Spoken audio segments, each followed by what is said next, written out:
Let's face it, we all come off our mountain bike at some point.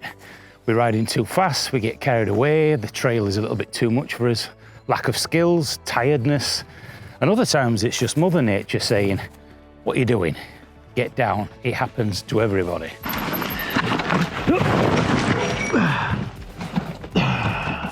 With me coming off the bike at Skiddaw, which was an incredible single track, over 3,500 feet downhill, you get tired, you get fatigued, and my attention just wasn't on the track ahead. But I thought it might be interesting to know what it was that actually made me come off and what was it that actually cracked these ribs.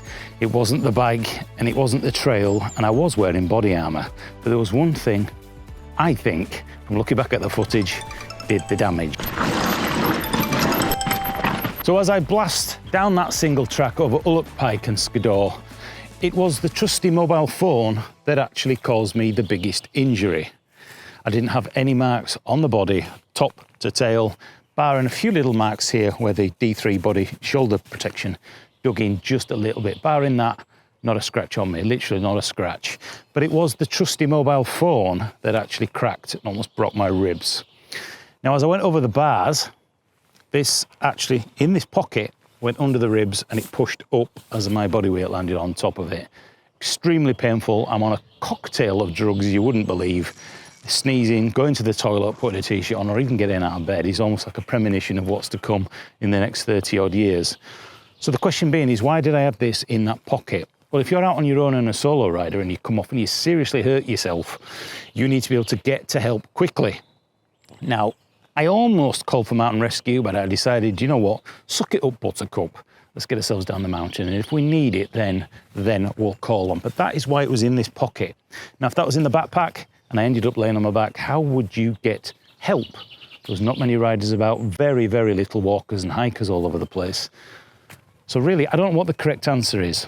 If you're on your back and you seriously hurt yourself, you need to be able to get to help quickly, and the mobile phone, obviously, is the best way to do it.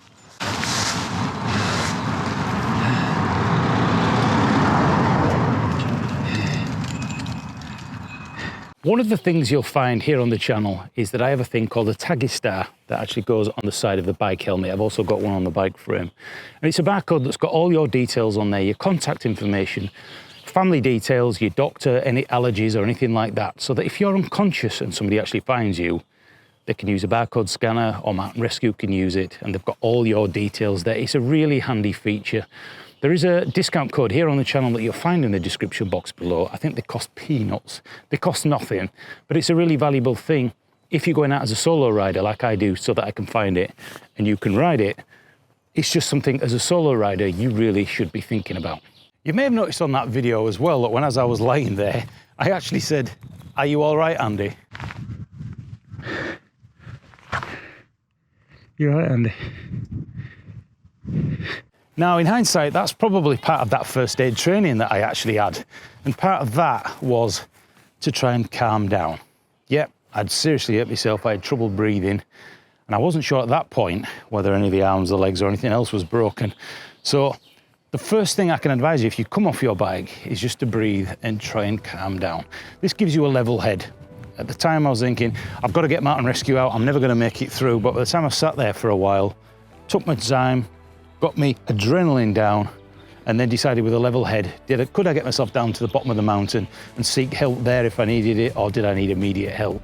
So tip number one, if you come off your bike, breathe, try and calm down and get a level head. I know it's easy to say when you're in a lot of pain, but it really does make a massive difference. This is not so much a tip as just something that I do, especially if I'm riding on my own. I will wear as much body armour from head to toe as I can physically get on. Because if you do come off on your own, the more protection, the better. Yes, you're going to overheat a little bit, so take plenty more water, especially on a traditional bike. I didn't appreciate just how much more water I was actually going to drink compared to the eve.